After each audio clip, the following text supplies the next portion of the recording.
Assalamualaikum warahmatullahi wabarakatuh. Dan salam sejahtera. Saya nama Ahmad Syarafi Akil bin Ahmad Safwan dari SKM Azam Shah Pahang. Hari ini saya akan mempersembahkan projek MyPath Education saya yang bertajuk Explore Pahang. Dalam projek ini saya telah membina sebuah dunia yang menggambarkan keindahan negeri Pahang. Saya membentuk muka bumi seperti bukit, hutan, sungai dan laut supaya dunia ini kelihatan seperti Pahang yang kaya dengan alam semula jadi. Saya telah membahagikan dunia ini kepada 4 zon utama, iaitu zon pelancongan, zon budaya, zon politik dan zon kelestarian. Untuk pelancongan, saya membina tiga tempat menarik di Pahang, iaitu Cameron Highland, Taman Negara dan Pulau Tiaman. Di Cameron Highland, saya membina ladang teh. Di Taman Negara, saya membina hutan dan pokok-pokok besar dan laluan pelawat.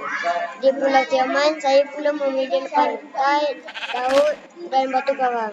Di zon budaya pula, saya membina kampung tradisional yang mempunyai rumah aktiviti masyarakat seperti nelayan, petani dan kanak-kanak bermain. Di zon komuniti, saya membina pasar, sekolah dan kawasan gotong royong yang bagi menunjukkan semangat kerjasama dalam masyarakat. Selain itu, saya juga memasukkan masalah alam sekitar seperti sungai tercemar dan sampah di kawasan pantai. Kemudian saya membina penjelasan berdasarkan maklumat pembangunan umpan oleh United Natron seperti kita semula kawasan hutan, simpan dan tenaga solar.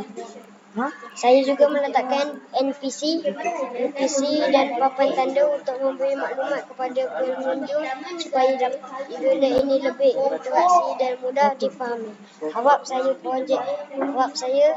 projek ini dapat memperkenalkan keindahan Pahang kepada pengunjung sedunia.